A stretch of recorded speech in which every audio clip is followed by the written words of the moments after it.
Hard Reset. Veja como restaurar o Motorola Razr 70 para as configurações de fábrica.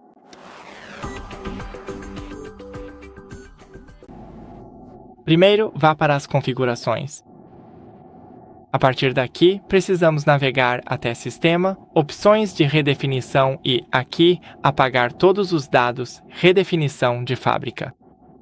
Agora, lembre-se, isso apagará todos os dados do armazenamento interno do seu telefone, incluindo sua conta Google, dados e configurações do sistema e de aplicativos, aplicativos baixados, músicas, fotos e outros dados do usuário.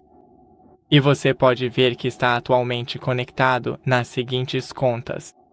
E você pode simplesmente clicar aqui, apagar todos os dados. E é isso. Obrigado por assistir, não se esqueça de deixar um like e nos vemos no próximo vídeo.